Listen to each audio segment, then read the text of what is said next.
Well, welcome to another Cutting Edge show. I'm Omar Neal, your host, one of the hosts, and of course, I'm the former mayor of Tuskegee, Alabama, and host of the syndicated radio talk show, You Got the Power. Today, we are so pleased to be again on the cutting edge to have such an incredible conversation, one that obviously has many dimensions and nuance. And so we are going to unpack the violence subject, and breaking the cycle of violence is the subject of conversation today. We got a really great panel to help us unpack this complex subject. We got an old friend, a brother from another mother, Aaron Perry, who is a former police officer and a nationally recognized men's health advocate.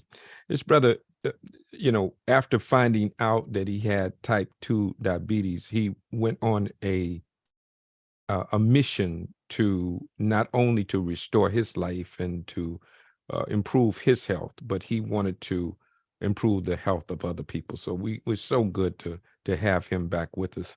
We have a new friend of ours who's new to the cutting edge, but not new to the Hair Network. Kristen Hobbs. She is an implementation epidemiologist and health equity subject matter expert at the Equity Studio LLC.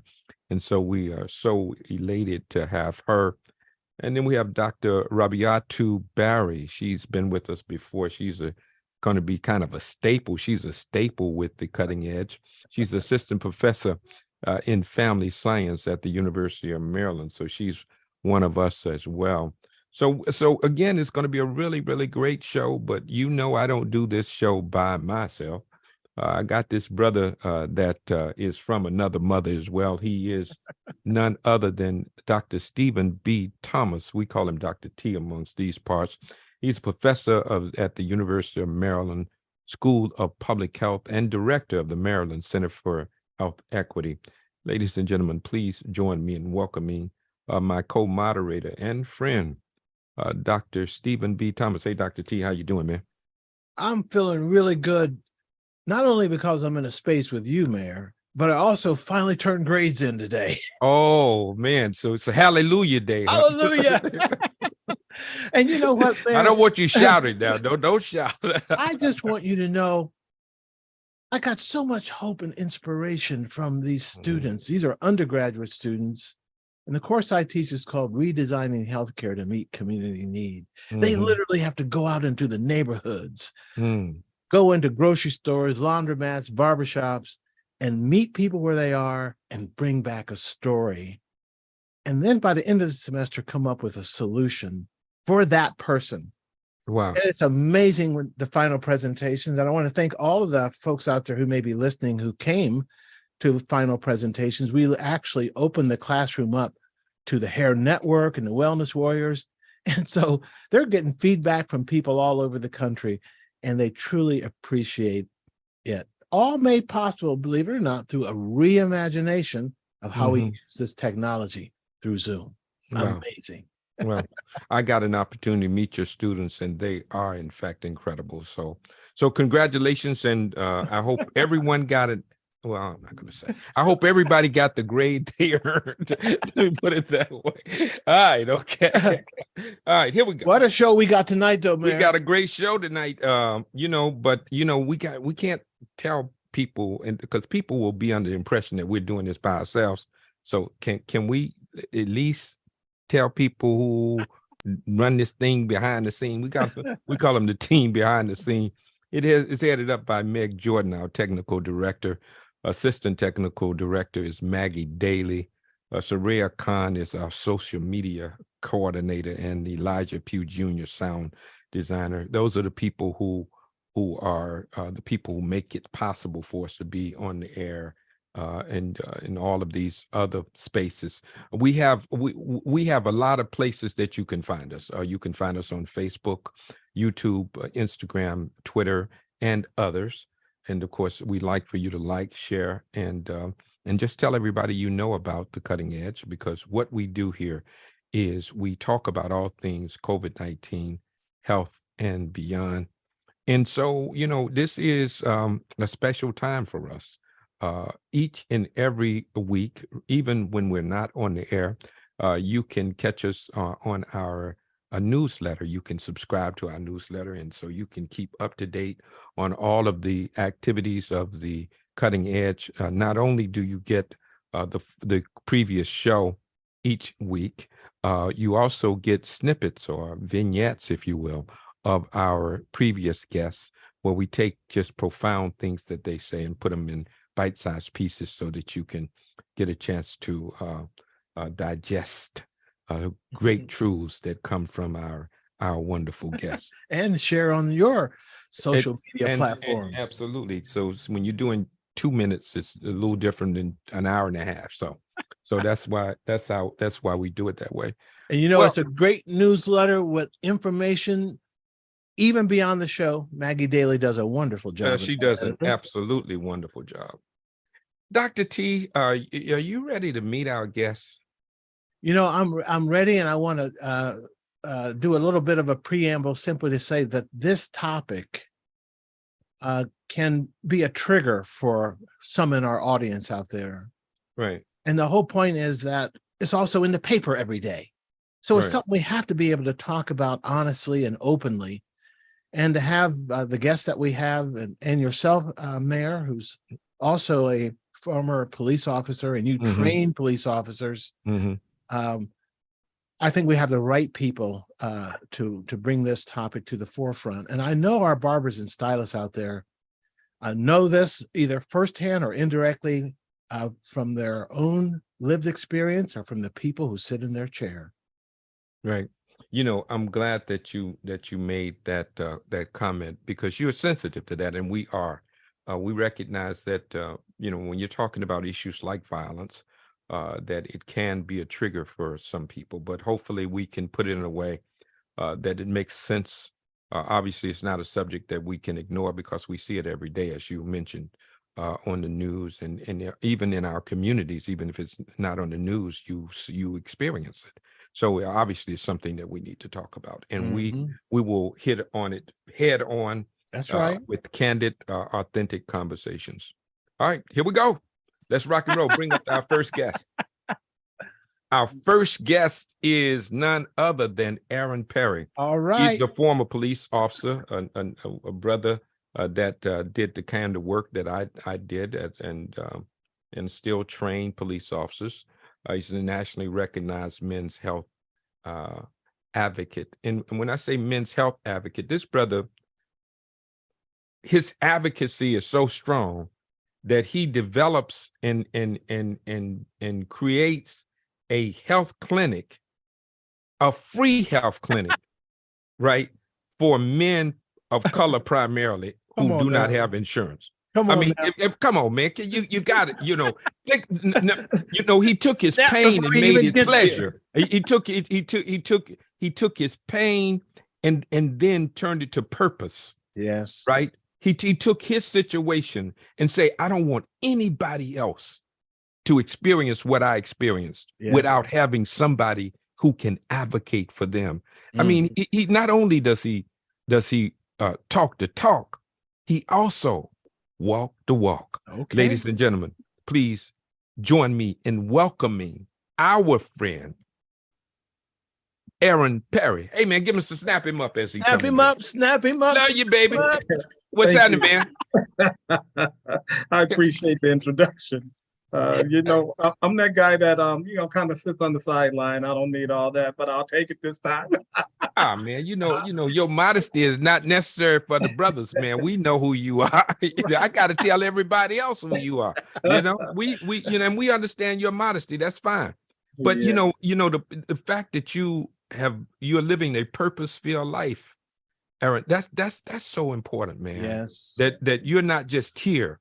You're here to be of service. And it's somewhere I read, I don't read, but it says you take the greatest among you and then you make them the servants, right? Right. That's right.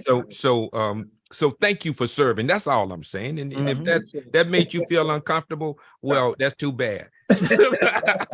I'm good. I'm really good. I'm really good. But Mayor, you're absolutely right.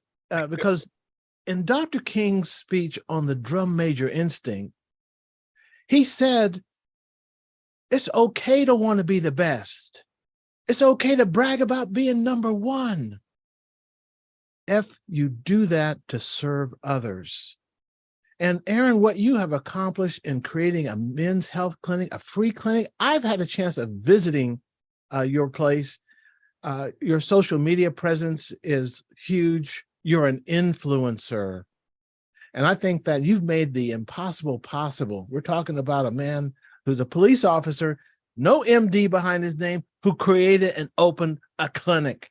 Yeah. With medical services. Come on now. Yeah. I mean, Congratulations. you got to get a brother some props for that. That's all. We're through now. We're not going to do it no more until the next 5 minutes. Go ahead. Tell us how you've been doing, man. Life is good. I can't complain. We're just doing the work that, clearly a higher power put me on this path, because there were so many different directions that I could have gone. And I sometimes wake up and I think, how did I end up here? But I'm good with it, because when you have guys coming into your clinic because they've been told by every health system that they need to have a below the knee amputation, and they come to you out of frustration as a last resort. And this is a real story. He's given me permission to share it. But he came to us and he said that every single health system wants him to have a below the knee amputation. And I said, brother, if that's what they told you, I'm not sure our clinic can help you, but let's give it a try. First thing that we did is we actually had a conversation with him. I said, man, why are you so against saving your life? Because if you don't have this procedure, you can potentially lose your life. He said, Aaron, not a single person asked that question. The reason that I'm so against it, because every single person that I've known that had an amputation, they were dead in 2 years. Wow. That I have 10 kids. I can't leave them. And so we rolled up our sleeves and we started to work with him. And the first thing that I started asking was basic question, man, how's your living? How was your employment? How was your income? He had just received an eviction notice. He was unemployed. And so I looked at him, I said, we can help you with all of that. Wow. And that's what we did. We started rolling up our sleeves and we helped him. But I requested, for 4 years, I requested a Black physician, because that's the number one thing that was requested by all the guys in the barbershop, particularly those guys when we do our blood pressure screenings, cholesterol, and it's elevated or it's stroke level. They all requested to have access to a Black doctor. And so I talked to every health system and I felt that they were being honest. They say, we're really trying to recruit. We just can't get guys in. We opened up our free clinic and within 2 weeks, a Black doctor found us. Wow. And he's been working with us since. Right. And what I can also tell you is that we wrapped our arms around this young man. And basically he was really struggling with a lot of issues, a lot of self-doubt, a lot of trauma. But we wrapped our arms around him, and within 4 months, we had a housing for him. He was coming in regular. We actually developed a diabetic foot care clinic just for him. Wow. And it's one of our signature programs now. And that program is led by nursing students. So the guy's going through our diabetic foot care clinic. He comes pretty regularly. Now, I will say that sometimes he comes just to socialize, but that's okay. That's what we're there for. That's what you go to barbershop for, man. Everybody don't go to barbershop for their hair, the hair salon. They go to socialize too, Right. Aaron built the clinic right next to the barbershop. Yeah. And so so our Black physician got with this young man, and we just started working with him, rolling our sleeves. We got him housing. He's employed now. He has a lot of kids, and we talked about that, but we're working with him in terms of just helping him get a little more stable. Mm-hmm. Long story short, 8 months within our clinic, a black physician recommended a hyperbaric oxygen chamber, which is about 10 miles from my clinic. And so we ended up getting that young man over there twice a week. You know, he goes through that program, and it basically does something with the healing of the tissue. And maybe some of the physicians would know about that. 9 months into our clinic, our volunteer physician called me at home, and she said, Aaron, I just looked at his wound, and it's now the size of a dime. When he came to us, his wound was practically covering this entire foot. His wound had closed, and she said these words, and I'll never forget it. She said, Aaron, he will not need an amputation. And I owe that to location, Black physician, but being next to the barbershop as well, because a lot of the guys from the barbershop would just pop in to just say hi. When they were doing it in the beginning, I said, man, you know, that's a HIPAA violation. You just can't walk in the clinic. But the patient said it's okay. And so they just started coming in, hey, just checking on you, how you doing, you know, need anything? And 9 months into his care, he does not need an amputation. Every single health system in our community told him he needed to have a below the knee amputation. And if he waited too long, it would have to be an above the knee amputation. We know that location, having care in a culturally specific place, in a place where guys trust, they respect, and they feel comfortable, that was the key. Wow, that's a powerful story, man. And thank you so much for your obedience, because I know, you know, you could have done many other things. So this has to be a calling for you. So thank you for your obedience, man. It's good to have you with us, and good to have you here to talk about this, being a former law enforcement officer, as I. You know, we're going to delve into this issue of violence and what this looks like as well. Yeah, go ahead. Just very Dr. T. briefly, because I don't want the audience to lose the significance of what Aaron said when all the MD medical experts were ready to amputate this man's leg. It took a lot of high touch to close that wound. It took him feeling like he was worth saving to be consistent. But do you have any idea that one case, hundreds of thousands of dollars saved from the healthcare system, but more importantly, his quality of life? He's not in a wheelchair or with a prosthesis.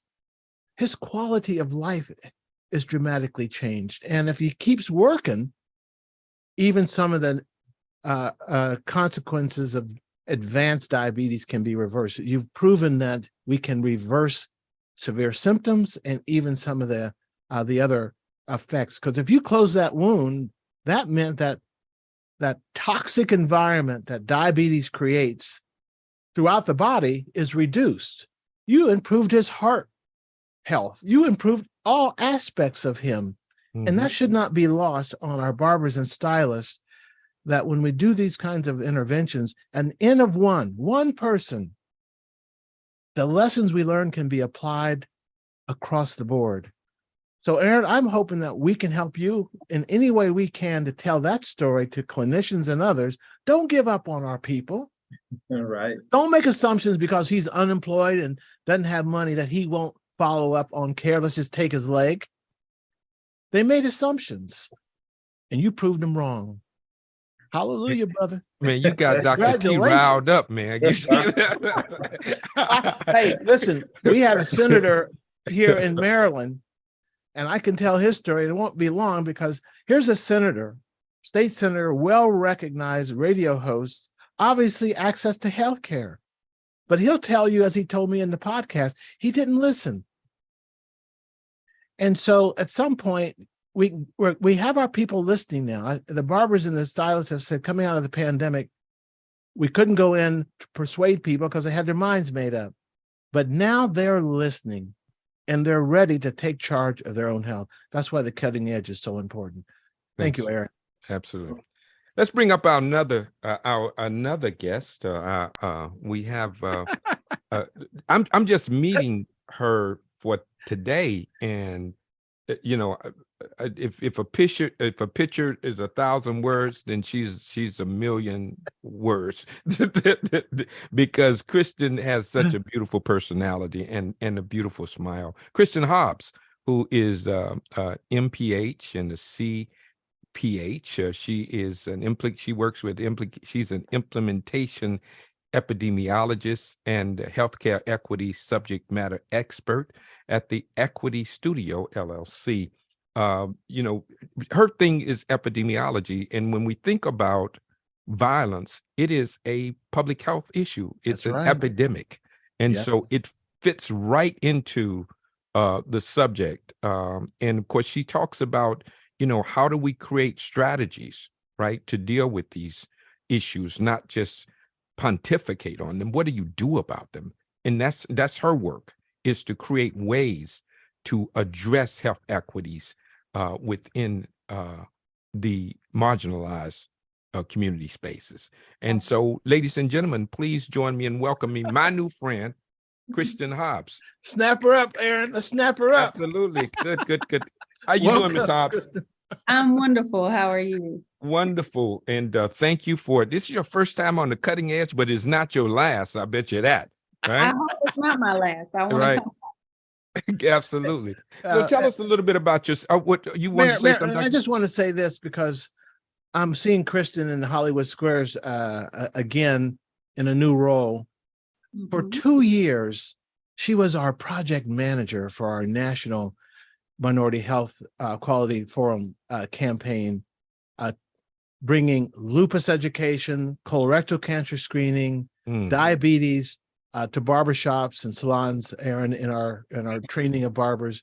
And I've never met her in person, but Mayor, you had it just right. Her spirit jumps right through the screen, dedicated to the mission.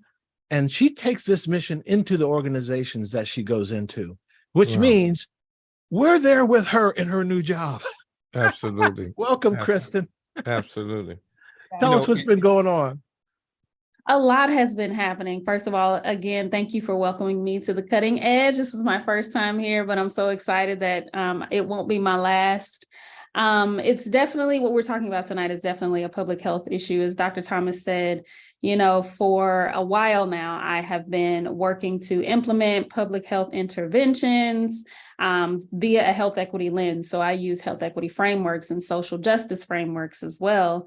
And when I met Dr. Thomas and the UMD team, I was a director at National Minority Quality Forum, and I'm the director of implementation and research now at another organization. And one of the things that I'm really interested in all the time is how do we take the data that epidemiologists are always studying and surveilling and looking at and actually make it actionable for marginalized communities. And when I look at violence in marginalized communities and in the broader context of our society, it's really interesting to me that the research has not caught up to what we see every day in the news, as Dr. Thomas alluded to earlier. And so I'm really interested in learning how we can improve our research so that we can make a difference, and not just marginalized communities, like I said, but society writ large. And I think there's a larger conversation to be had about how these things, mass shootings, gun violence in our communities, how these things really wear and tear on our bodies, which is called in public health, we call that allostatic load. And it's basically that cumulative stress over time. And it can lead to poorer health outcomes, and it has lots of other effects as well across the board that we can talk about later. So, Kristen, in some ways, the barbers and stylists who are listening to you may have people who's sitting in their chair who have witnessed or a loved one has been touched. It's so common that many of us have been touched, even vicariously through the news, can also feel traumatizing. Absolutely. I myself, one of my family members was a victim of violence. And I think it's something we all have experienced at this point in 2023, and it's ramping up over, the course of the months that we've only spent in this year. And so it's very concerning to me, and I think a lot of other public health practitioners. Good. I'm excited to have this conversation. Welcome to the Cutting Edge. Let's bring up so before we get, because I want to get in this conversation. I'm chopping at the bit. We have another person who been with us. She's a person who needs, for those who've been around the Cutting Edge, probably no introduction because she's been with us on a few occasions, but always a pleasure to have Dr. Rabiatu Barry, who is assistant professor in family science at the University of Maryland. She did work in dealing with Black boys and mental health. So it really jives with what Aaron Perry is doing in terms of dealing with men, men of color or marginalized people. She has just a long list of accomplishments, too many to even name here because that'll take up the rest of the show. But her work, it has been dealing with Black men, and she has an interest in Black masculinity, coping with racism, gender, racial socialization, and Black youth. Ladies and gentlemen, please. I mean, that's fitting like peanut butter and jelly, or ham and cheese, or macaroni cheese. That it just fits, right? Dr. Rabiatu Barry, ladies and gentlemen, bring her up and let's snap her into the top. Here we come. Here you go into the Cutting Edge. Hey, Dr. Barry, how you doing? Hello. Good evening, everybody. So good to see you again, and to be here for this subject, because this is, for those people who don't know you, I'm going to do something as Dr. T oftentimes tell people just in snippet who you are, and then would you tell people how you got into focusing on Black men, because that's an area that a lot of people have kind of ignored, and you knee deep. I mean, you dove into this space, and I want to know what drew you to that calling. And it has to be, as I was talking to Aaron Perry and of course Christian Hobbs. All of you all have a calling, and what brought you into that space? Professionally, I'm a psychologist. I'm a child psychologist. I specialize in childhood trauma. And I unfortunately developed a specialty in community violence because I trained in Chicago. And wow. Before I knew it, more than half my caseload, and then almost all of my caseload were impacted by gun violence. And so as I went through graduate school for 7 years, gun violence. And then when I did postdoc, gun violence. And so I developed a specialty that I didn't ask for. That came just by nature of where I was working. But my work with boys really is a calling. And I say that because I never intended to work with boys specifically. I just always found myself around them. So growing up, all my cousins were boys that I played with, and then I played basketball, and so then I always hung out with boys, and I was always intrigued by how masculinity started to develop over the course of life, and what it was like when we'd be like one-on-one, it'd be like me and one of my guy friends, and then we'd be talking, and it would only take one other boy to show up, and his whole demeanor would change. I was like, okay. And also recognizing what it meant to be a woman, or at the time a girl, in all boys spaces, and how I had to shift to be able to be in the space and not be disruptive. Mm-hmm. And then all the way to my training, I was like, oh, I'm a woman, I should study women. But for whatever reason, when I went to college, when I did volunteering, I was an America Reads mentor for all 4 years of undergrad. And every single year I got a little boy. Every year I got a little boy, first grader. It's always Black. And so it was just kind of that's okay, I give up. It's got to be a calling now. That's what you said. I surrender. But Dr. Rabiatu Barry, number one, I think that by letting us all know that you're working with the boys who become men, And that same transition you saw on the basketball court when one person shows up and you say, he changed. That one other male shows up, he changed how he related to me. Okay. As those boys, Himself. including himself. Mhm. Now, as they grow up to become men, this is my question.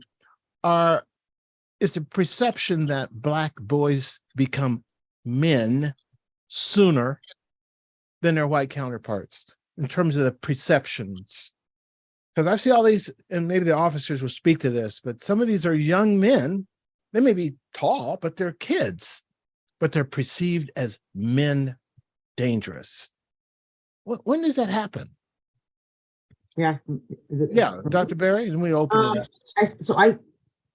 I think there's a couple of things that happen. And I'm going to use Ja Morant as a perfect example.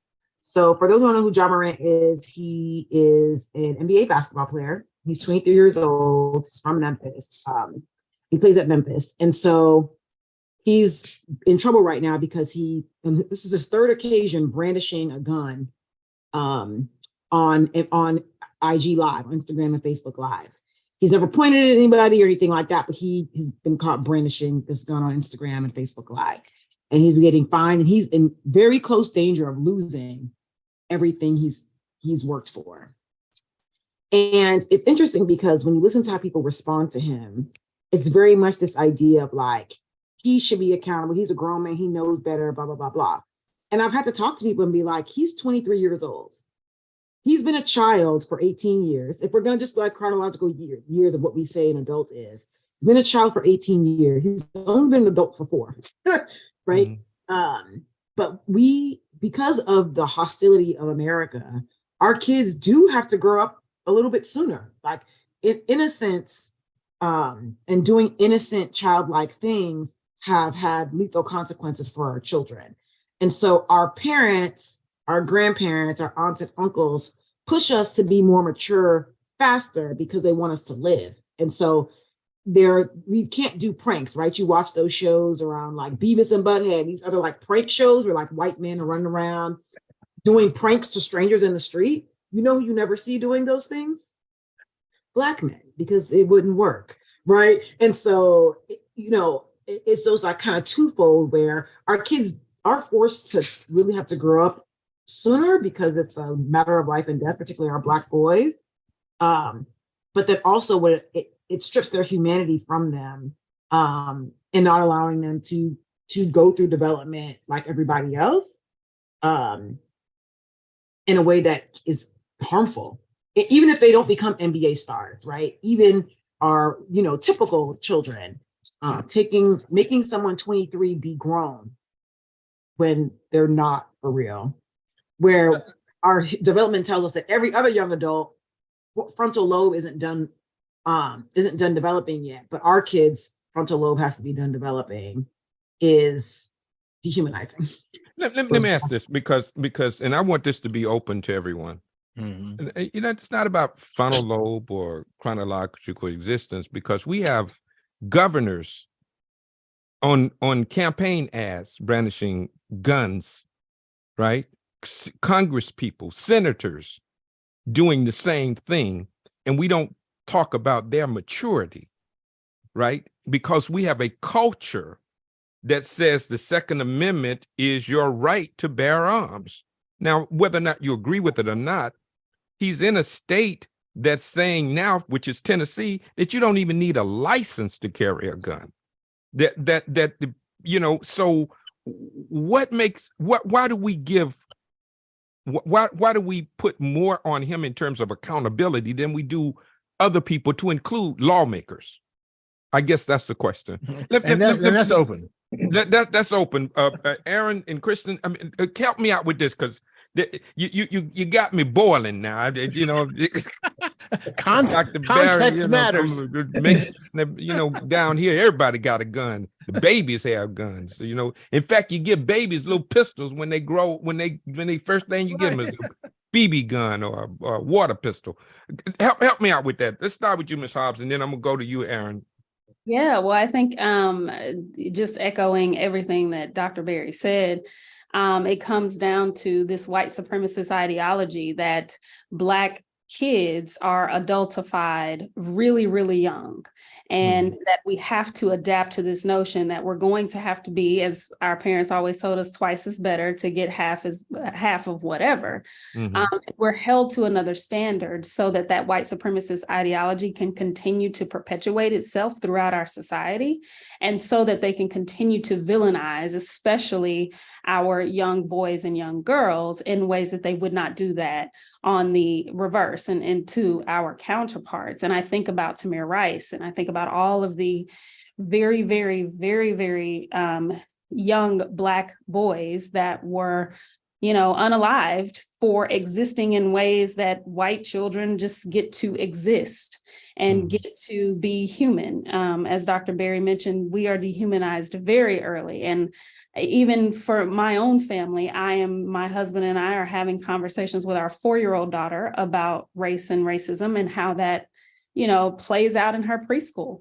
These things are really, really serious. And it gets me boiling too, because I really began, there's a lot of talk on one side of the aisle about really paying attention to violence, but that attention is never paid in the reverse. Yeah. Right. Aaron, thanks, Ms. Hobbs.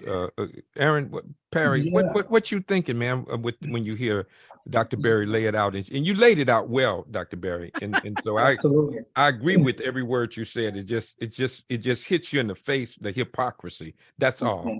Go ahead, and double standards. Go ahead. Yeah, definitely double standards here. but I want to be kind of clear. If this young man did not have a $200 million, almost a $200 million contract, he would be another Black man waving a gun. Nobody's paying attention to him, first and foremost. And we know that. The other part is this other half is clearly sending a message that, oh no, the rules apply to you. They don't apply to us. We can wave our guns on social media because it's the Second Amendment. But with this young Black man having a gun in his hand, no. It's almost when LeBron James left the Cleveland Cavaliers, I remember feeling, why is they treating this man like a runaway slave? I really felt that in my heart. And now that we see this young man who could definitely benefits from some intervention because he worked hard to earn every penny that they're paying him. And we just need to wrap our arms around him, and not throw him away. But if he did not have that $200 million contract, we probably wouldn't even be talking about him tonight. Well, if he had that same gun out in the streets, and and I know as a law enforcement officer, he probably wouldn't even be alive. Yes, because law enforcement people see Black men with guns as very dangerous people, where they may give other people passes, and we know that happened as well. So that's a double standard even out there without that $200 million contract. Yeah, and if I could add this, go ahead. So I had a middle school kid, 6th grade.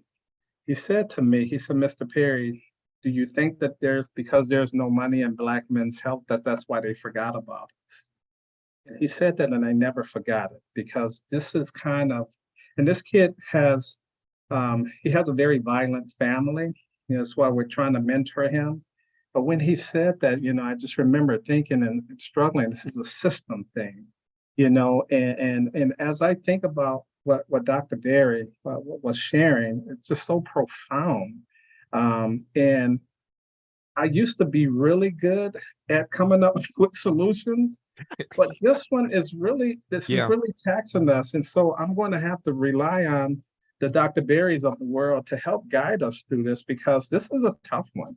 My mama taught me once, she said, son, don't ever put anything out there that you can't take back. So I'm gonna shut my mouth right now.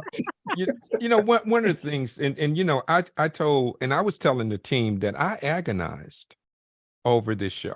And I at levels I don't normally, because we deal with this all the time. This is what we do. But because there's so many, as we talked about, layers and complexities, associated with violence, you know, in this country that was founded on violence, right? You know, I mean, violence is everywhere. And there's a lot of violence that's not associated with guns. Injustice is a violence.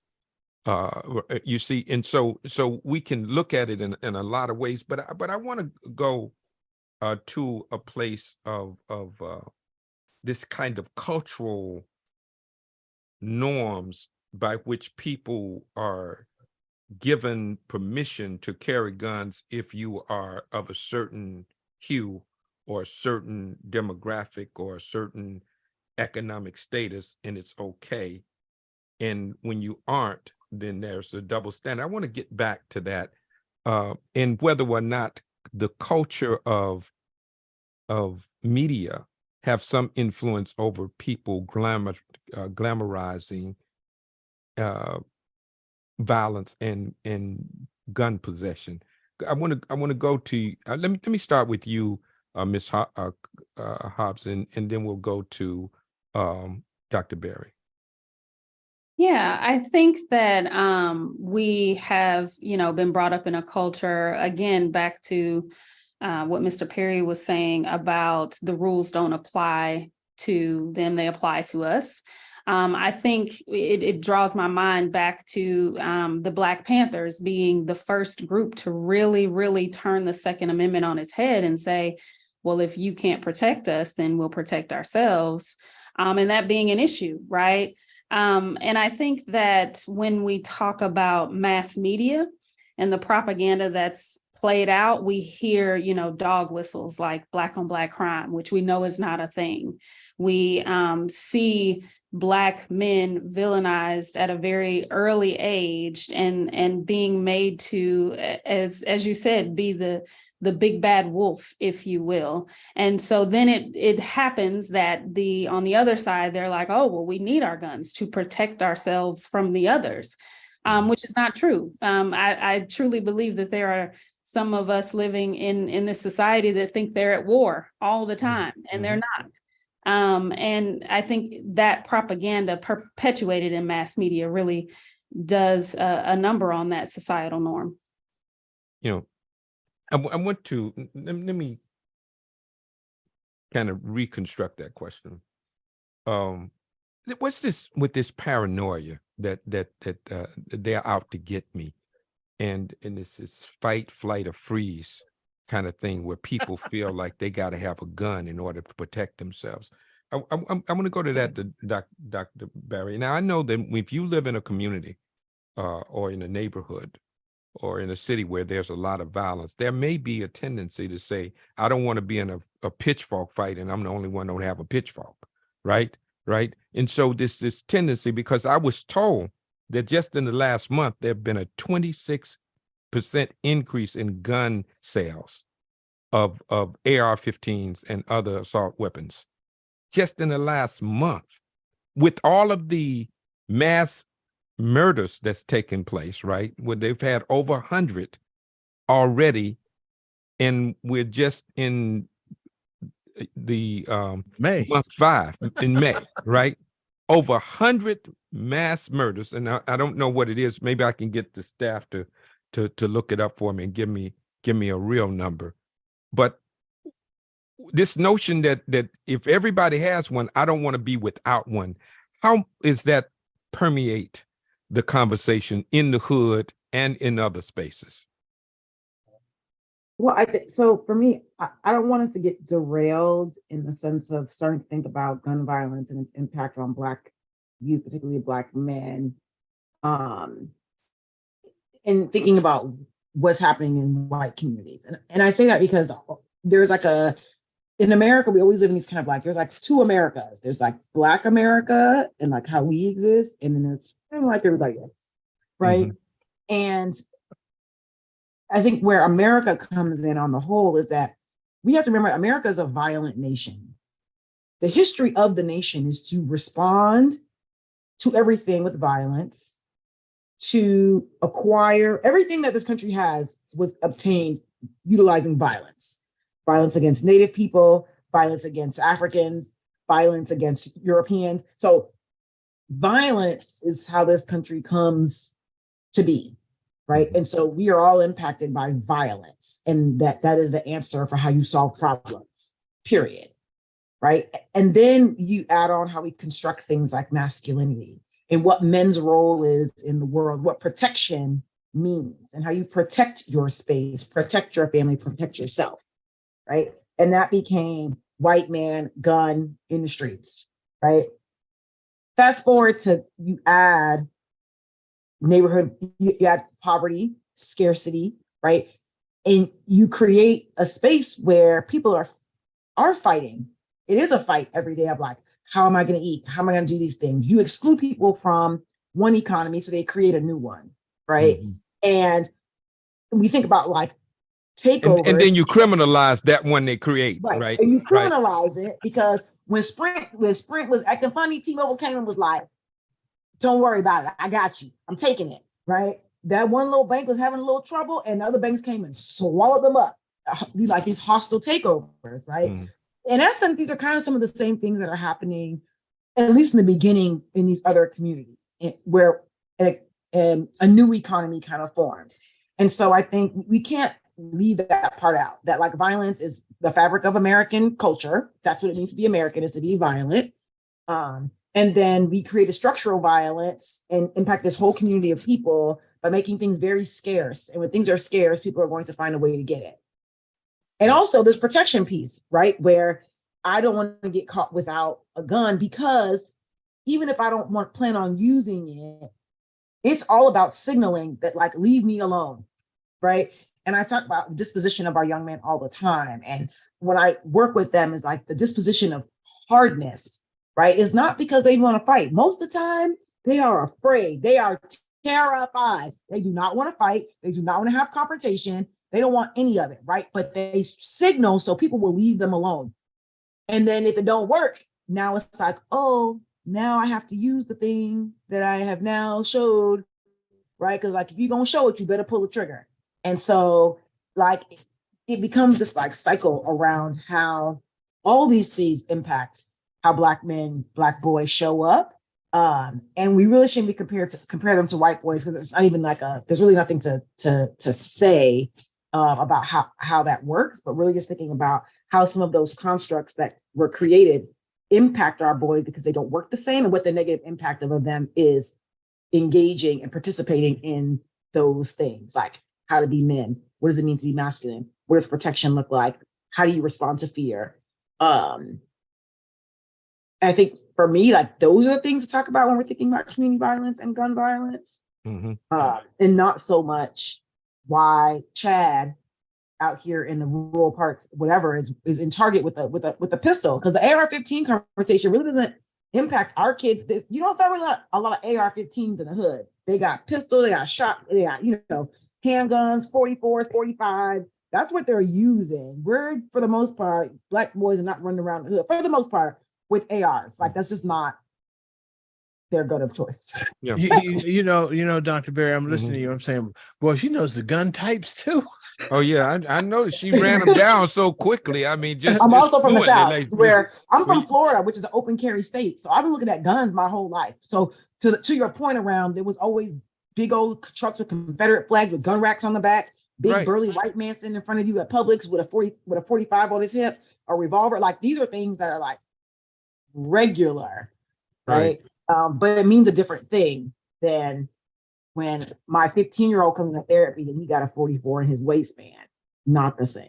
But and I agree with you, but you have to realize that he's impacted by that and influenced by that. The other thing is too, I think it's important to ask the question, and this is a question I want to ask, and Mr. Perry, I want you to help me out with this too, because you all are not giving me a lot of hope for America.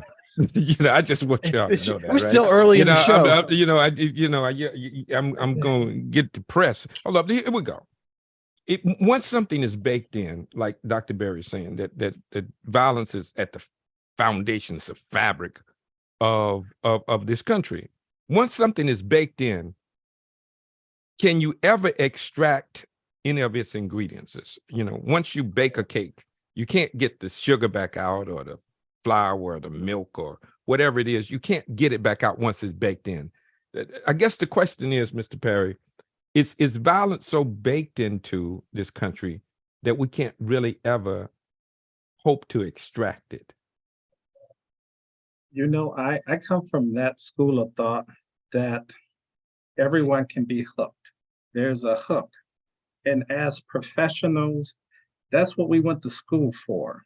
That's what we're paid for. We're paid to find that hook and to hook individuals in and pull them to the other side. What I've learned in dealing with when I was working as a police officer and having conversations, every single time I put someone in the backseat of that cruiser, I would always ask this question, man, what could change to keep you from being in the backseat of this car in the future?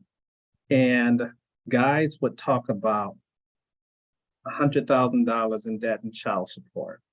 I have warrants that I can't pay. I have diabetes. I don't have no medication. I'm homeless. And I remember looking in that rearview mirror and saying to them, we can help you with this. This community can help you with that. You know, that's the hook. We just got to take our time to do that. And talking to these guys, I'm thoroughly convinced that if we can get these guys to move to the other side of their fear, they're fearful to give this life up. And if we can get them to move to the other side of their fear, I tell them, man, there's a whole nother life waiting for you over there. But the thought of just going over there, guys like, man, I gotta carry. I'm in the hood. I gotta carry. You know, let me ask this, Mr. Perry. It doesn't matter what side of the town you live on, violence permeates everywhere, right? I mean, so it's not like, you know, it's just in the hood. Obviously, you know, there's violence in the hood, but we're seeing very affluent communities have mass shootings as well. And so the question is, what do we do about this notion that I have to take your life in order to revenge something or to settle some score or to deal with some conflict? Where do we get to that point where it's all or nothing? And I think that Dr. Berry said it, that they don't want to kill you, but once they do it and then you react to it, then they have to do it because they don't want to lose face or they don't want you to hurt them. So now it becomes a point of no return. So I guess the point that I'm making here is this is not relegated to Black people or to white people. This is a societal problem. And how do we get out of this as a society? That's the point that I'm trying to make. Right. Yeah. But you know, Mayor, the title of the show is Breaking the Cycle of Violence. And Dr. Berry, you're down there in Atlanta, where part of my career was there at Emory University, Rollins School of Public Health, when Atlanta was called the murder capital of the world. Okay. And maybe Meg can drop one of the articles that we published on breaking the cycle of youth violence. And what we found, Dr. Berry, is that many of the kids we worked with had members of their family murdered. Okay. Now there's hope here, Mr. Mayor, because you have to get to that truth, get to the hope, you got to walk through the truth of what Dr. Berry described as structural issues.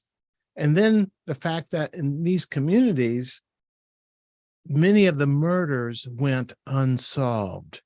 And so every day, so I'm on the side of some people are doing the gun epidemiology, Mayor, what it means to have a gun in the home, increase accidents, etc. It's all about the gun, the thing. And I focused on the hand that might pick up that gun. So there's the hook, Aaron. And so the survivors, for every person that's maybe murdered, there are multiple survivors, and they're angry and they're afraid. And these kids had never talked about the fact that their loved one, it could be, like you say, Mayor, brother from another mother, friends that were as close as blood relatives, but nonetheless not blood relatives, but close friends. And they would walk in the neighborhood and literally see or walk by the place where the chalk mark was for the body, and they would see who they perceived as the perpetrator in the neighborhood. And that adds to the fear and anxiety. I got to get strapped. Right. So the hope is, we never said the word counseling. We never said the word therapy, but it was support groups, bringing kids together and giving them the safe space to actually speak their fear out in the open. And in so doing, have a little bit more control over it. I'm not a psychologist. You guys are therapists and psychologists. The point is, are there non-invasive, or we'll say, you're not giving somebody medication? Are there ways in which we can break that cycle by working with the survivors, the ones left behind who are angry and want revenge, and give them a hook to the other side? Yeah. The floor is open about where there might be hope. Yeah, if I could add I used to think in terms of cycles. Now I think in terms, instead of breaking the cycle, we got to break the trend. Okay. Did you freeze? That was Aaron just froze. But he is so right on the epidemiology. How do we break the trend line? Yeah. He froze right on. It's like dropping the mic, it's right there. Well, that was a nice little pivot, though. Yeah, we're gonna let him come back. Let's go to Dynamite Mike. Come on, Dynamite Brown. Come on in. Let's go. Come on, let's bring him. Hey guys, and then we're gonna get. Hey, how you doing, my friend? I'm doing well. Tell them who you are, man. Hey, come on. Mike Brown. I'm out of Hyattsville, Maryland, with the Wellness Warriors, the hair program, Dr. T. I just want to add, the community that I'm in and what I came up in, this is like everyday thing. When people are shooting, getting killed now, it's becoming like normal. My thing is, why don't they put an effort into capturing the people who bring the guns in, on these gun laws? Like when they do a drug investigation, they start with the little man and go up the ladder. Why don't they go up the ladder when they find these guns and stop them from where they coming into the hoods and do something about it if they really care on that level? And let me ask you this: is that one of them rhetorical questions that normally happen because they don't want to stop the guns, right? I mean, why you gonna come like that with us, right? You know better than that, right? That's where you stop the NRA, the gun lobbies, right? They have more gun lobbyists, right, in Washington, right? Because every time we do the fear mongering, every time we talk about taking guns, gun sales go up. They want you to talk about taking guns because that's when they get the sales. It's economics. And I think the other thing, and I don't want to be a member of the panel, but I feel passionate. Y'all stirred me up. So let me say this. And it's also fear of people becoming a minority and wanting to protect themselves in a minority status. I think that is part of it as well. Because they feel retaliation if they were, abusive in the majority. When they become in the minority, they think people will retaliate against them, and so they want to protect themselves from the impending phantom in retaliation. They're arming us as well. They're arming you because they know you gonna kill you, right? Just so what we do is we kill each other off in the foxhole, right? So we're not pointing guns at other folk. We're pointing guns at ourselves. And as long as that's happening, they'll give you guns because that's one less bullet they got to use. Now, I don't want to be part of the panel either. Well, yes, come on. You might as well jump on in too, because I jumped in with both feet. So you might as well come on in. The water good. So here's what I said, because I got real frustrated too, like where Mike is. Some of my colleagues that were doing the gun epidemiology, Arthur Kellerman, one of the leading people. What the mayor said is absolutely right. It was in the late 1990s that the gun lobby was so powerful. They told the CDC, if you don't stop this gun epidemiology research, we're not just going to shut down the Center for Injury and Violence Control. We're going to shut down and stop the budget for the entire CDC. Wow. So for the past several decades, there's been restrictions on gun epidemiology. Okay. So we're up against that kind of weight. Yeah, that So, type of so I said, what if we simply assume this? Let's accept the assumptions of the underlying structural inequalities that Barry's described. Let's accept the reality of living in Texas and people walking around with guns on their hip, that we're going to live in a society where guns are readily available, easily attained. If we accept that that's where we live, then what do we do to save our kids? And that's where dealing with the survivors, they're angry and they want justice. They don't see it coming through the normal systems, but they're going to get justice their way. Let me Can ask, support groups, let me just see, can talk. And people support are, groups. Dr. T, help people dealing with people this every day. It's break not necessarily they're angry. silence. They're talking about survival, right? That was And- my rhetorical question for Well, you know, I know, and now you got it. Now we just might well take moderators off our thing and put panelists. Change it. I just want to know, can we talk our way? Can we talk our way to safety? Can we love our way to safety? I don't know, I think Dr. Barry. Well, you want to say something? Well, I Help, think Kristen help was me going out. to say something about the epidemiology. I think, like, when you brought up the gun epidemiology, she said she was going to jump right in there. I want to hear what she had to say about it. Go ahead, Kristen. No, I was, it's a specific law. I forgot the name of the law, but it is a law that, an amendment that was passed to, completely eliminate gun violence research, specifically gun violence research, not any other violence with knives or anything else.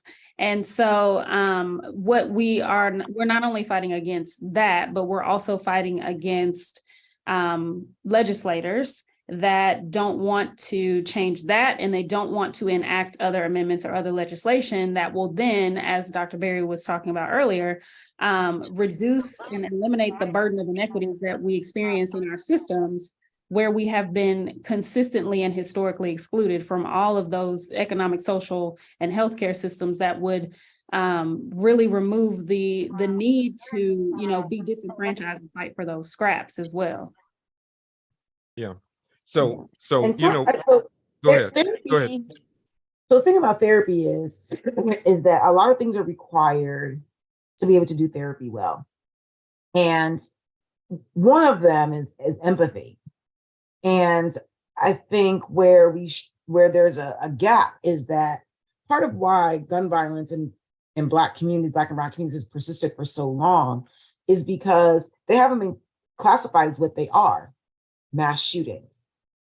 Mass shootings have been going on for forever. Because when you say mass shooting triggers a different kind of response from political arenas, from politicians, from CDC, right? When you call them mass shootings.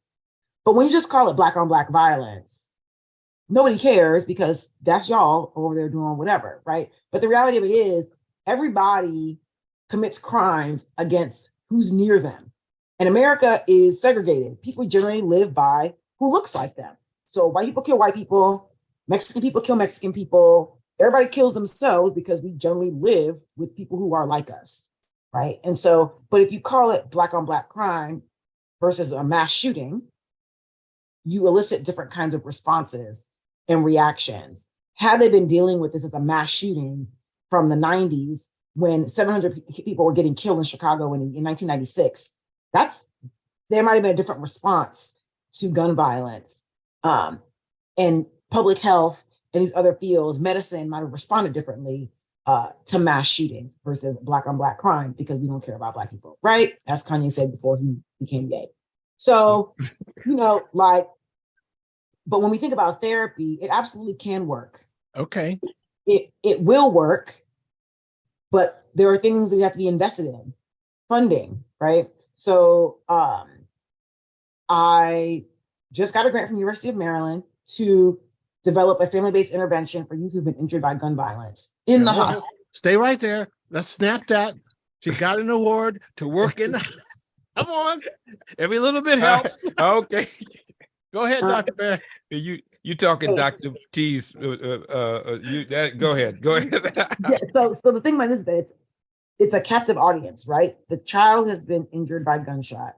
A lot of times when you go into hospitals, the providers come, they talk to the child, like the medical providers, and then like social workers or case managers will come in and they'll hand the parents some papers, like here's some counseling you can get in the community, and that's it. Nobody prepares them for what it's like to go back into the community that they just experienced violence. No one prepares them for what it means to go back to school. No one prepares them for how the injury might impact their actual household, right? There is no preparation for any of that. They just send them home and wonder why they never come back. Well, right, this has not been a space that has been healing or supportive, right? And so in this idea of doing like acute treatment, because we know we do have research that says all people, but Black people in particular, will engage in therapy if and only if we, in the first 2 to 3 sessions, determine that it is helping us. It doesn't have to be like you've solved all of our problems, but in those first 3 sessions, you can establish rapport and tell us or do something with us that we feel is impactful and useful. They will engage. We will engage. But we have that research, but people aren't utilizing it, right? And doing acute emergency intervention, because we respond well to that. Because Black people as a group, once we like something or somebody, we like them. Once the community is like, we mess with such and such, we don't care what such and such did. We still down for such and such. So that as a community, once we latch on to something, we're in it, right? But there hasn't been effort to understand what hooks us. As the man said before, what is a hook that will hook us? And what will hook us is giving us something that will work sooner rather than later. We don't have time for in 6 weeks. No, I need something now. Give me something now that can help me and my family as we transition and deal with whatever this thing is. So the question has to be, and we're gonna do a check on our blood pressure, called the word cloud in a minute. So I don't want to check my blood pressure right now. I don't want to do that. Let me say this. There's something that's interpersonal in terms of how you're dealing with something, but when you're talking about cultural violence, right? Then isn't that a different thing? And I want Ms. Hobbs and Mr. Perry and Dr. Barry to do this, and then and my wellness warriors, I want to bring you all in the conversation as well. But we're not just talking about how I deal with and respond to violence, right? Which is an interpersonal thing. But how do we reduce violence in the community that I have to deal with?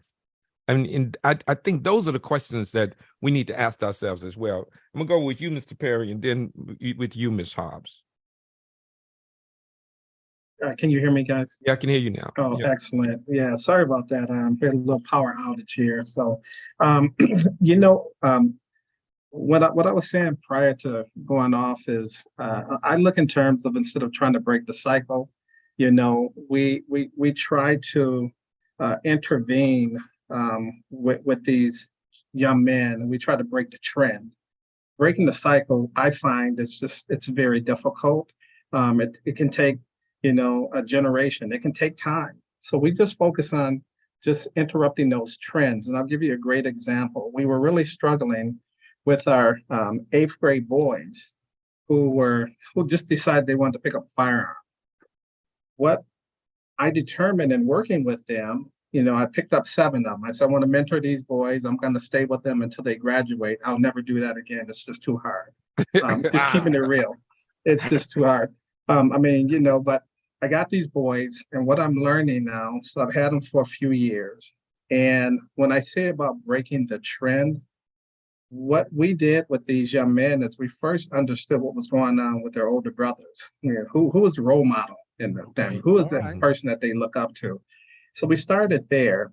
And then we started focusing on what I looked at was the suspension data for these young kids. And I determined that because they're in the 8th grade going into the 9th grade, they can't work here. They're too young. They can't get a worker's permit. And so for that entire summer, that's when we see these kids picking up firearms, sneaking out the house at 2 o'clock in the morning, just getting really just buck wild, challenging their moms. I'm the man of the house. You're 11, 12, 13, 14 years old. You can't be man of the house. So we started working with them. We developed, it's called Black Men Run, Brown Boys Read. We got a bunch of guys in the Hold up, you said that fast. You slow up. Black Yeah. men, say Black men, slow. yes, Black Men Run, Brown Boys Read. If you Google it, we started this program here in Madison. It's since been replicated in Nashville, Tennessee. I promise you, if you Google it, you'll see a winning tradition. But what we did is we started working with our Black Men Run guys, the older dudes, and we started mentoring these boys, and we put books in their hands. Wow. And so we got together with them twice a week. So we read for 45 minutes. And then after we got done, we ran or walked for 30 minutes. We fed them, we took them home. We were killing that primary time where these young kids get in trouble. The great thing that came of that is we've given them something to do between that 8th grade and 9th grade year. What we found is that when these boys enter their senior year, if they enter their senior year, just criminogenic mindset, that's when you see that trend last into their entire senior year. And when they become seniors, you know, the school kicks them out because they already got the federal money for them, so they don't need them anymore. So they kick them out.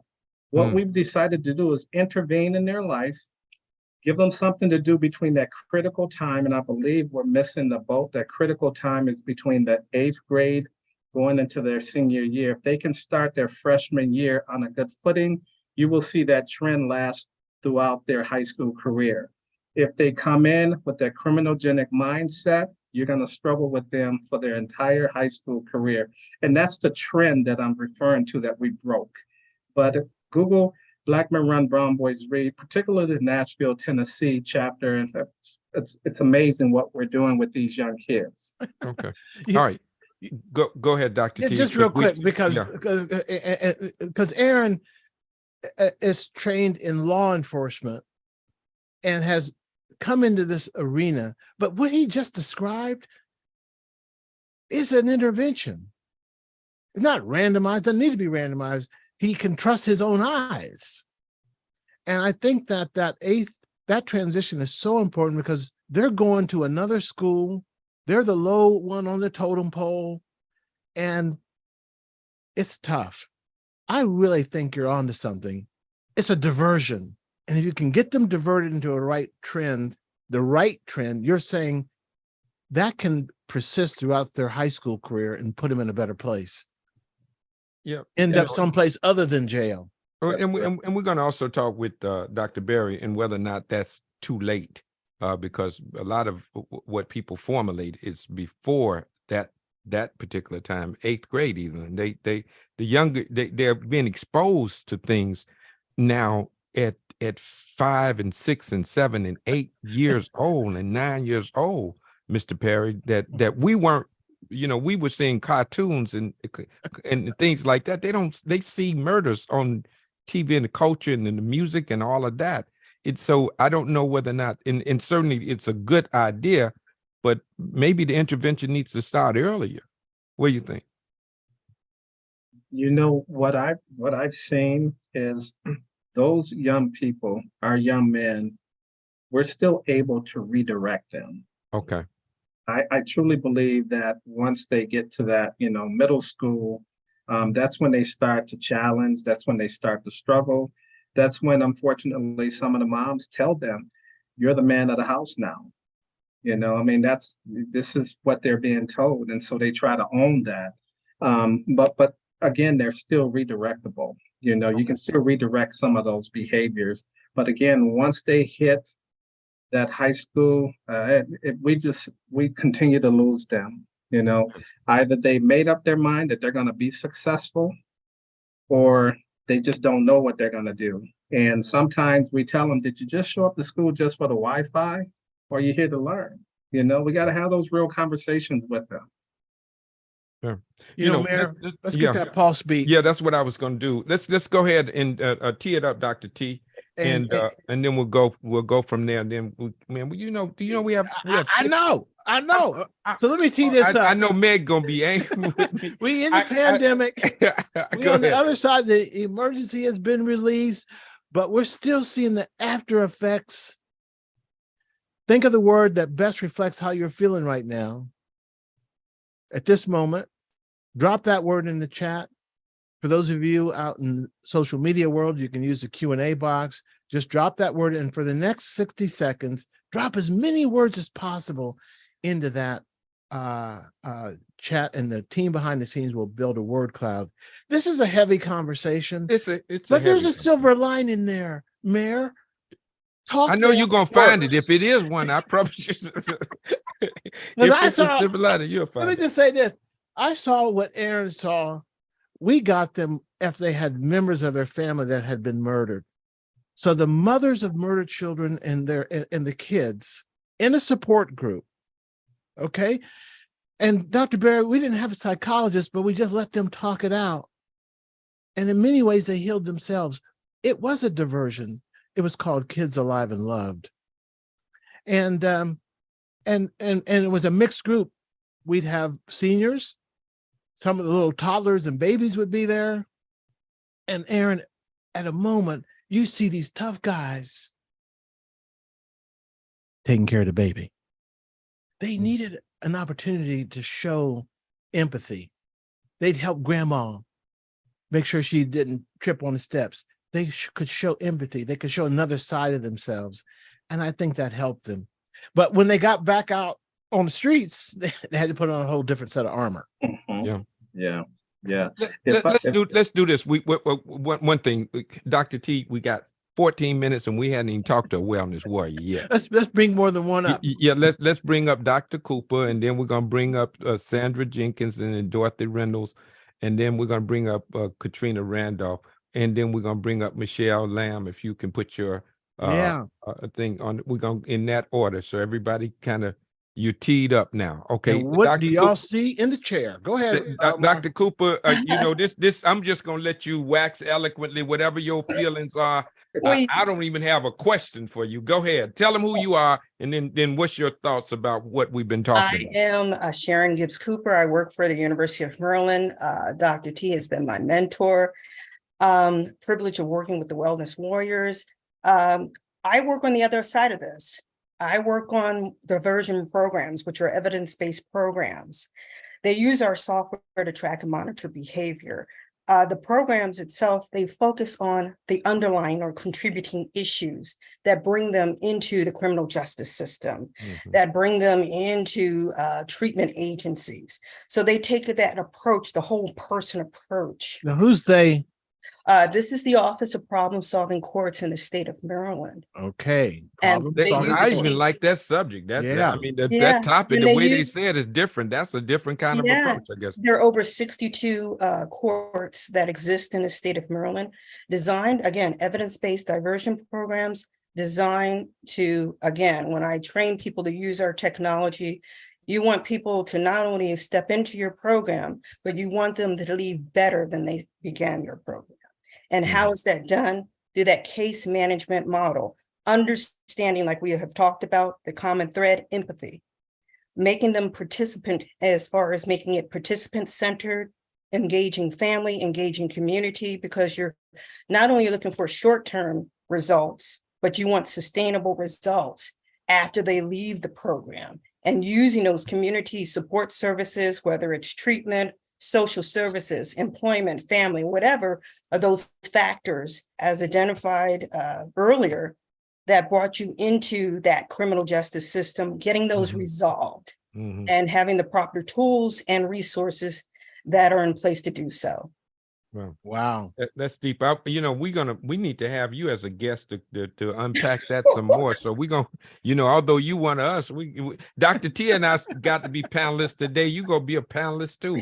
Let's But I like that diversion, what she's describing, because Yeah. Aaron's doing the same. He's just getting them in the barbershop before they get to the court. Exactly. It's And so with again, the intervention. purpose is to reduce that recidivism and break the cycle of behavior that brings them into the criminal justice system, that Yeah. brings them into treatment agencies. And the programs, and I'm just going to make it real short, look at not only mental health courts, veterans courts, truancy courts, juvenile drug courts, adult drug courts. So it's a whole gamut.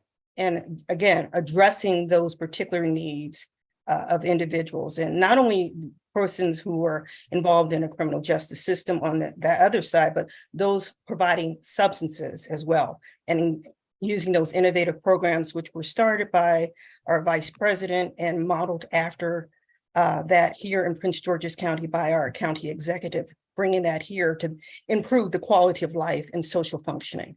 All right. Thank you, Dr. Cooper. Thank you. All right. We got who's next? Oh, Sandra Jenkins. I said Sandra Jenkins, and then we'll do There she is. Dorothy's here. Dorothy. It will be next, and then we'll do Michelle Lamb. Michelle Lamb. Okay, so now we get everybody's coming up. Okay, Sandra Jenkins, go ahead. Just I'm out She's of in questions. Philly. Go ahead. Just you're in the Philly area. Go ahead. Yeah. Tell them who you are.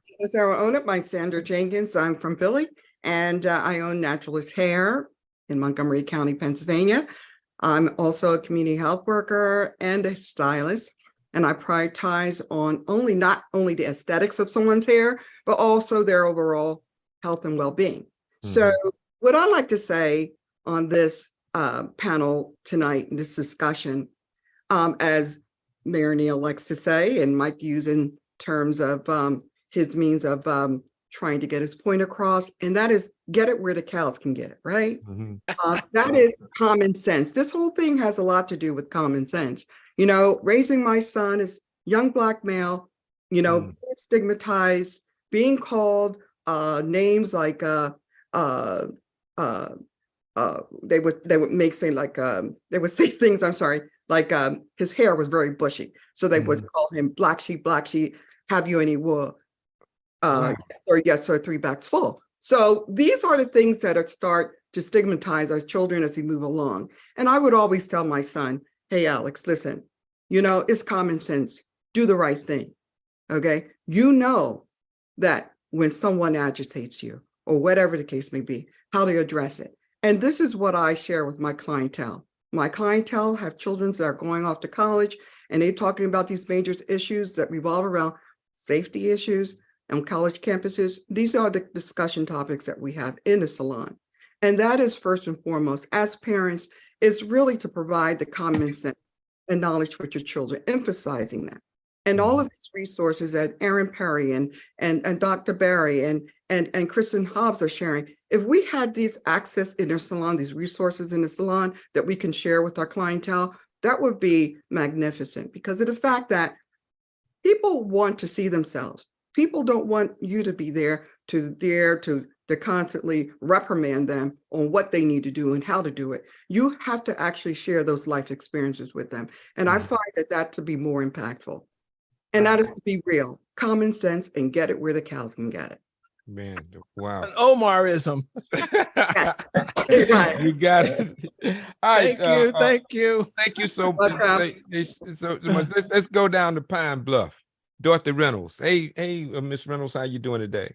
I'm fine, Mayor Neal. How are you today? Fabulous, wonderful. We you know, Dr. T, he always brags on you. I don't know. Do you pay him to brag on you as much as he must be on the payroll. He's all right with me. Thank you, Dorothy. And then you go give him some snaps too. Let me just say this, and Dorothy, I want you to speak. Aaron, Pine Bluff, Arkansas, you're looking at a warrior who went out into the group of young men, unafraid, and talked to them like a grandmother. And guess what, Aaron? They listened to her. Yeah. Go ahead, Dorothy. I'm Dorothy Reynolds from Pine Bluff, Arkansas, and I'm co-manager of Elite Cuts Barbershop and Impressive Styles Beauty and Barbershop. And yes, as Dr. T said, we're in the middle of downtown, and the side streets are behind our shops. And so right down the street is Subway, where kids come. So I get to see them.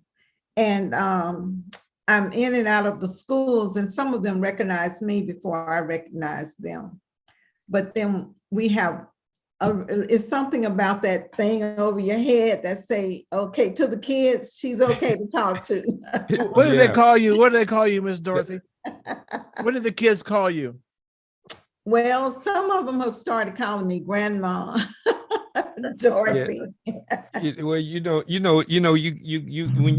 when they start having that kind of endearing Yes. messages, you know they're gonna take care of their grandma. You Right. know that. So you in good shape. Let me see. We got 6 minutes. Thank you so much. I got to try to But get can I to. say? I want can you to say something. Yeah, Please go say ahead, something. Dorothy. Okay. Go I ahead. was gonna say that once in Pine Bluff, we had a program that was called Get Real About Violence. And it Mm. started in the elementary school, Mayor Neal. It Mhm. started in elementary school. When I left in 2000, they threw the baby out with the dishwater. And now violence is just everywhere. As a matter of fact, the US Department of Ed stopped the funding for safe and drug-free schools in 2005. So that took away the money. And they call it funds for bullying, but I think they need to bring it back for safe and drug-free schools. Mhm. So that was what I was gonna say. And Officer Aaron, we need one in every county. So you be waiting because I'm gonna be reaching out to you. All right. I And love the connections. you got the To the right place. model here. Thank you so much, Miss Reynolds. Let's go to Michelle Lamb in the Cincinnati area. Hey, Michelle Lamb, how you doing? Hello, everyone. I Good, just good. want to say I'm Michelle Lamb here in Cincinnati, Ohio, and I own the Hairport Barber and Beauty Studio. And I'm a lady barber, so this was very informative for me because I work with those age groups. And one thing I've noticed about young Black men or young boys or whatever, only thing you have to do is show them you care. That's all you have to do. And that's what I give them from behind my chair. I show them that I care. I'm a disciplinarian. I keep it real with them. And I see the growth because I've been in the business for so long. So I see the growth in them. So this was very informative for me. Thank you so much. Keep doing the right what you're doing because that matters. They Yeah, know you good. care. They know I care. You know the theme is Dr. D, you see empathy being Yes. the thing in caring. People don't care how much you know until they know how much you care. That's Right. right. And that's what it's about. All right. Thanks so much, Miss Lamb. Katrina Randolph, let's go to as she Hello, said, everyone. Maryland Hello, area, the everyone. Maryland area. Hey, Katrina. I think all of you know me by now, but I'm Katrina Randolph. My salon is in Prince George's County. And I just want to say thank you, Aaron Purry, for your leadership program that you started, because we truly need more of them in neighborhoods. Because so many times, especially where my salon is, I see a lot of mothers trying to raise boys to become men with the absence of that father role model in the home. Wow. So we definitely need that. And a lot of times they try to raise these boys up to be tough without nurturing and giving them and teaching them anything. So a lot of times they grow up in this hostile environment. And that's why they get into gun violence and get into the trends of what's going on in the community, because they grow up feeling like they need to protect themselves. So thank you for starting your program. Although it's tough and it's rough, keep it going because we need more programs like them. I've always tried to get my husband to start a program, and I told him to name it Boys to Men. He's like, I'm not doing that. I'm not doing that. So I commend you for If what not, you if not, he can start a group anyway. You know? He is a DJ. Yes. Oh, he's a DJ. But we need more Black father role models in communities, because it's so unfortunate that so many Black men grow up in homes with just single parent families. And it's Right. only a mom most of the time. So we want to thank you for all that you do. Thank you so much. And it's good to see you, Kristen. You know, you look at you, just you know, it's just a family reunion. That's all this is. So Mayor, the Yeah. cloud's ready. They can bring up the cloud while Yeah. we're talking. Bring up the cloud, and I think we got. I think we got everybody. Change inspired, right? Think Here about we go. that. Look at that. Right. Well, you know, if you Even just with a stop- heavy topic. Yeah, well, you know, people are inspired when they get information, and when we got to talk this stuff out. I think it's the Yes. internalization of the trauma that does the most damage.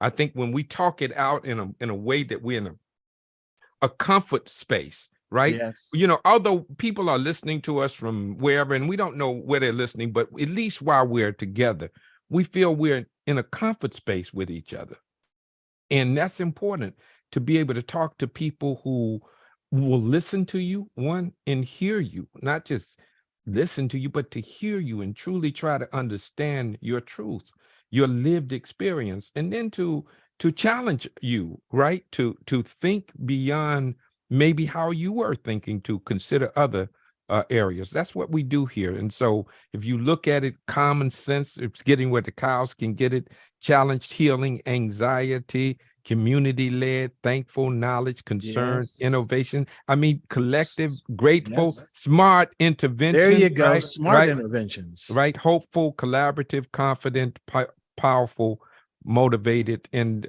there's some anxious people out there. That's as well, right.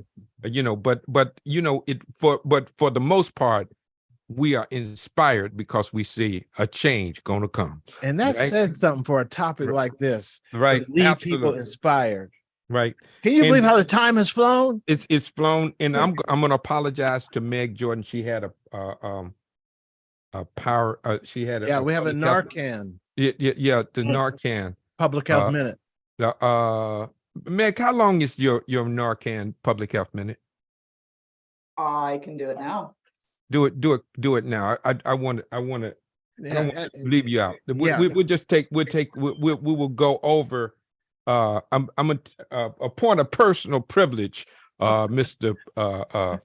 Dr. T. I'm going to give Meg a few minutes to do this because she's prepared. Go ahead, Meg. And it saves lives. Go ahead, Right. Meg.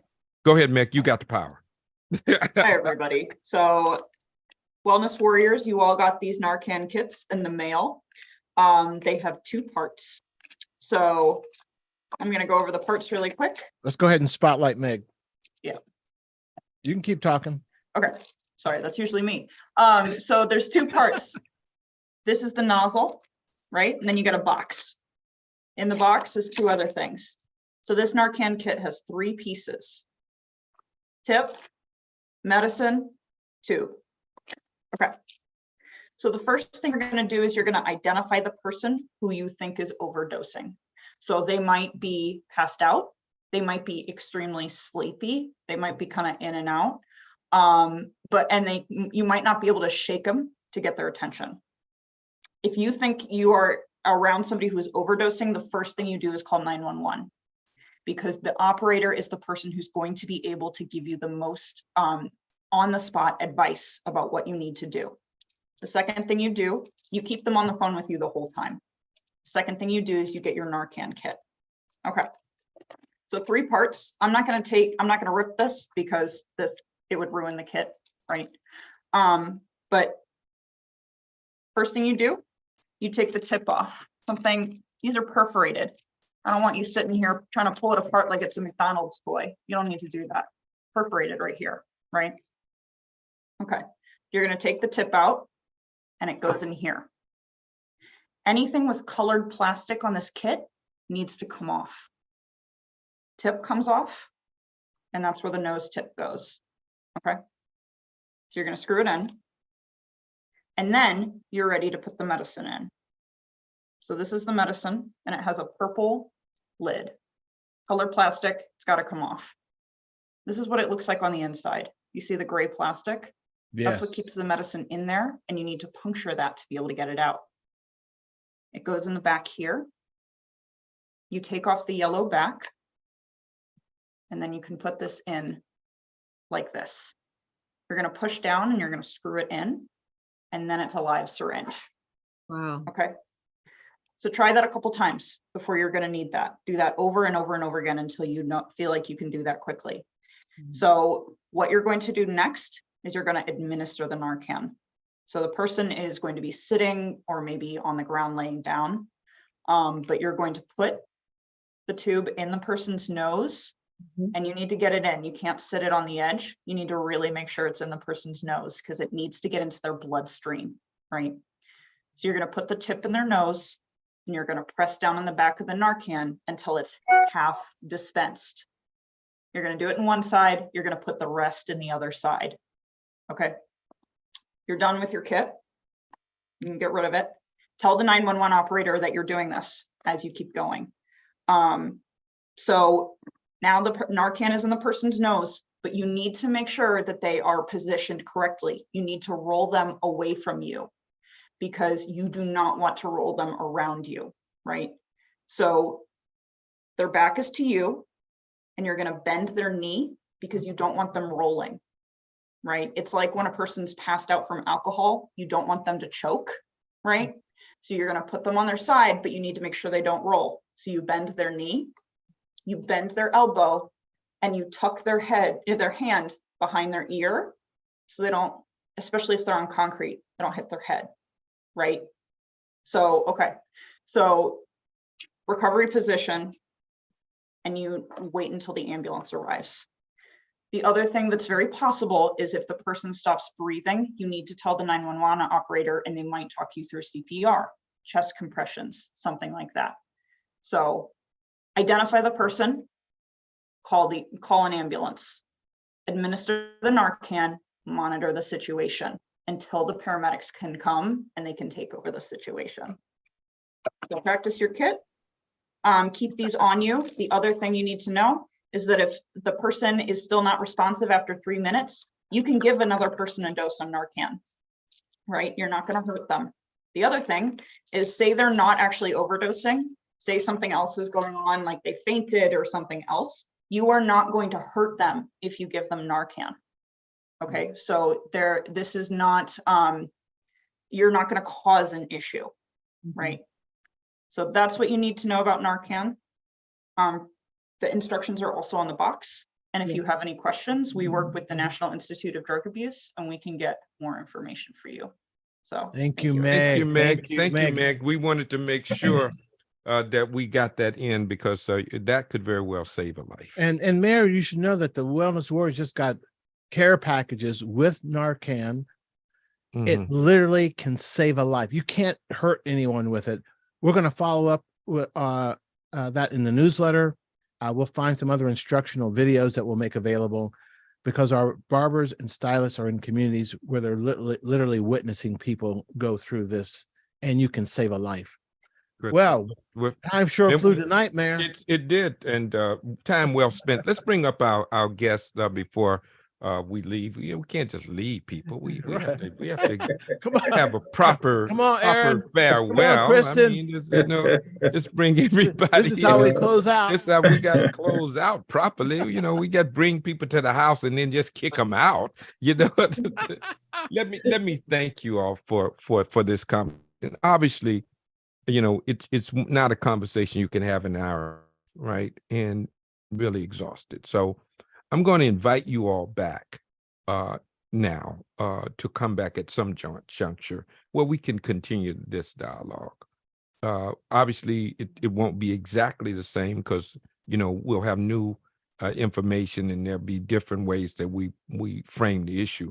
But we believe that if you properly frame the issue, then people will gravitate to take care of themselves. And when people get the right information, they then do what's right about themselves, and how you frame the issue determines who embrace the cause. So thank you all so much to Kristen Hobbs. You, man, it was just so wonderful meeting you. I mean, you're everything they said and more. So it's wonderful. Nice meeting you, Ms. Hobbs. Thank you so much. Thank you for everything. Aaron Perry, man, it's been long. Don't stay away this long any longer, man. All right. Thank you. Brother and our friend, we love you so much. Thank you for all you doing. Okay. Thank you. Dr. Barry, I mean, you just so incredible. Good gracious alive. We quote you. Glad. You're just incredible. Thank you so much for what you do. You just add so much contexture to conversations. You're able to put context into conversations in ways that many people find it difficult doing. So you always, it's sobering the way that you present your information. And so thank you so much for all that you do, both seen and unseen. Got it. Much love to you. Dr. T, to my wellness warriors, you all are incredible. Keep doing what you're doing out there. You're saving lives and you're making a difference. Dr. T, you just got an award. What was that award, Dr. T, you got? Well, I just got an award of Practitioner of the Year from the School of Public Health. And Dr. Barry was there. In the Let's snap him up a little. Let's give him some snaps. Go ahead. Recognizing the barbershops can make a difference. Public health practice reimagined. Right, wonderful. So congratulations, Dr. T. Well deserved. So with that said, we are 9 minutes over. Wow. And and that's okay, because sometimes we have to do that, right? So thank you all so much for everything you do, both seen and unseen, as I always say. And always remember these 2 words. Remember that I love you with the perfect love. But more importantly, remember this: you got the power. Until the next cutting edge, I'll see you then. Have a wonderful day. Bye-bye. Bye-bye. You got the power now.